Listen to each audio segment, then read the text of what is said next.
The art of fine living. The Indus Valley craftspeople made necklaces from terracotta beads.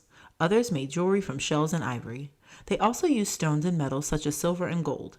Jewelers made beads from carnelian, agate, amethyst, turquoise, and a pretty stone called fans. Jewels from the past. How lovely! That's a bead from a necklace. We loved to make pretty things for ourselves and our homes. Potters made pots on their wheels, then artisans painted the pots. Green gem. Most pottery found in the Indus Valley was made on potter's wheels, but no potter's wheels were found. This could be because the wheels were made of wood, which is biodegradable. Jewelers were busy people. The Indus Valley people loved to wear jewelry. Toys were made of natural materials like clay, slate, wood, and stone. Craftspeople made pots that were used in the homes. They painted and molded statues. They loved fine living and made perfume bottles. Carpenters made and decorated furniture. They made pretty toys for children. Then and now. Potter's wheels were run by a pedal. Today, large ceramic and pottery factories used a lot of energy. The chemical paints they use pollute the air and water. Moving around. The people of the Indus Valley civilization learned to tame animals. People rode horses, camels, and donkeys. Oxen pulled heavy carts of grain from the farm to the granary. The main city streets were made for cart use. They curved at the corners so cart wheels could turn easily. The carts followed basic traffic rules. How do you move around? Did you have cars? Oh no, we only used natural means of transportation. The dock at the Lothal was 700 feet long. It was made up of about 1 million bricks. It was bigger than many modern docks. Green gem. Moving water is a clean and renewable source of energy. The people of the Indus Valley used it to sail their boats. Where the river was close to the city, people sailed on boats. The people were good sailors and skilled in making boats. In Harappa, boats brought grain to the city. Lothal was the largest port town. It had a busy harbor. Boats were built and repaired there. Traders came and went, carrying goods to and fro. The sailors traveled far and wide. They took grain and cotton. Then they brought back things they needed. Then and now. People of the Indus Valley tamed elephants. They also crafted items of ivory from elephant tusks. Today, trading ivory has been banned across the world. Rites and rituals. Thousands of Indus Valley seals have animals on them, but not all seals show animals. One has a seated man surrounded by animals. It is now called Pashupati Shiva. Hundreds of statues of women are believed to be those of the mother goddess. It is believed that she may have been worshipped in every home. This is why so many of her statues have been found. Why do most of your seals have animals? We lived close to nature and loved animals and planets. We loved having them on seals, pottery, and jewelry. Green gem. The people of the Indus Valley worshiped nature. They were grateful for what nature gave them. This statue of the priest king was found in an unusual house in Mohenjo-daro. The house was beautifully decorated with special bricks. A niche was carved in a wall. The statue was lying between the walls. The people of the Indus Valley first buried their dead. Some historians believe they later cremated or burned the dead. Then they buried the ashes in terracotta urns or pots. Priests carried out rituals. The Great Bath at Mohenjo-daro suggests that bathing was probably a part of a religious ceremony. Animal sacrifices were probably another ritual. The unicorn seal may have been used in worship. Religious processions went around the cities. People carried flags and poles. Then and now. The statue of the priest king was found in Mohenjo-daro in 1927. It is made of white soapstone. It is now in the National Museum in Karachi, Pakistan. Ancient attire. What a beautiful robe. Tell me about it. Each design is decorated with 3 holes. These round designs in between 2 leaves were colored red.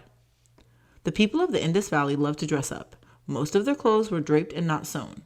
Women wore a short skirt with a belt. They probably did not cut their hair.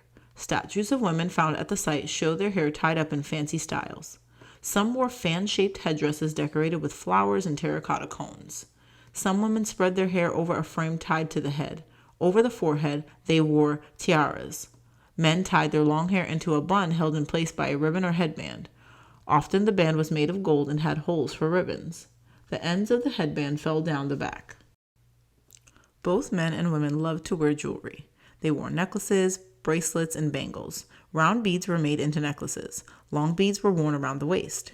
Green gem. The Indus Valley ornaments were made of natural materials such as metal or terracotta. The process of making the jewelry was simple. Most of it was carved by hand. Men also liked to wear ornaments such as necklaces with pendants. Most men did not wear a headdress. They kept their long hair swept on top of the head or to the side. Some men cut their hair but still wore it long enough to be swept back. They also trimmed their beards and mustaches short. The priest king wore a headband of gold with a round ornament in the center.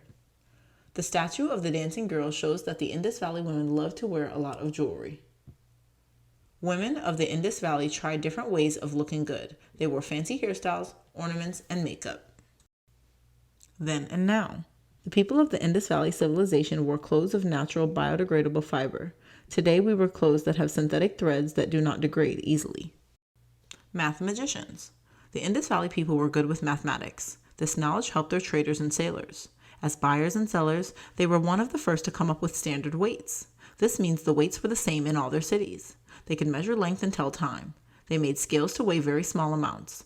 They could add and divide. This helped them build such neat houses and cities. Each brick was made to measure. These ancient people even knew fractions or the decimal system of numbering. What else did you do besides grow crops, hunt, and trade? Did your children study like I do? Many of us study different things. Green gem. In addition to mining metals, the Indus Valley people also knew how to mix metals and produce bronze from copper and tin. The builders knew different shapes. Most wells were round, but the one near the Great Bath was oval. Sailors could travel the seas because they had instruments to help them navigate. One instrument measured parts of the horizon. Their engineers studied the waves and tides. This helped them know how to build a sturdy dock. Indus Valley people wrote in the Indus script. Except for the numbers, no one has been able to read it until now. It is found on seals, pottery, and jewelry. Archaeologists are still waiting for someone to make sense of the thousands of signs that were written from right to left. The knowledge of mathematics helps traders, sailors, and builders make exact measurements. They can measure as little as 0.07 inches. That's less than 1/10 of your fingernail. Then and now. The Indus Valley people were educated. They were also peaceful traders who traveled by sea, using wind power. Today, goods are transported by ships, planes, and trucks that use fossil fuels. Why did they disappear? How could such a wonderful civilization end in ruins? No one is quite sure. Many reasons could have led to our decline. The Indus Valley was a great place to live, and the number of people kept growing. Having enough food became a problem. The Indus River gave life to the civilization, but some believed it also ended the civilization. Floodwaters destroyed the cities time and again. Each time, the people tried to build a new city over the damaged one. Mohenjo-daro was rebuilt 6 times. Harappa was rebuilt 5 times. Frequent floods damaged the cities. This could have finally caused the Indus Valley civilization to die out. Green gem. The Indus Valley civilization is an important link to our past, so it has been listed on UNESCO's World Heritage Site. Now no one can destroy the remains of these precious cities. Some scientists believe that a terrible earthquake caused a water shortage. When the first settlers moved in around 2600 BC, the area was full of forests and animals. As the number of people grew, forests were cut. This slowly turned the place into a desert. The climate also changed. It became drier and colder. By 1900 BC, the cities became difficult to live in. Even when people built new houses, it was hard to build drains over old ones. Food became a problem. Within the next 100 years, most people left the city. Some believe that Aryans came from far-off places and drove out the people who remained. Then they burned down parts of the city. The Indus Valley people were not prepared for these invaders. Their weapons, such as stone-tipped arrows, axes, bows and arrows, and daggers, were not enough. Then and now. When Mohenjo-daro was set up, it stood on a ridge. Over hundreds of years, the flood submerged the ridge. Could this be the other half I am looking for? Take it with you. Hand it over to a museum. They can repair it and keep it safe. Green lessons. Rainwater harvesting was an important part of the Indus Valley civilizations.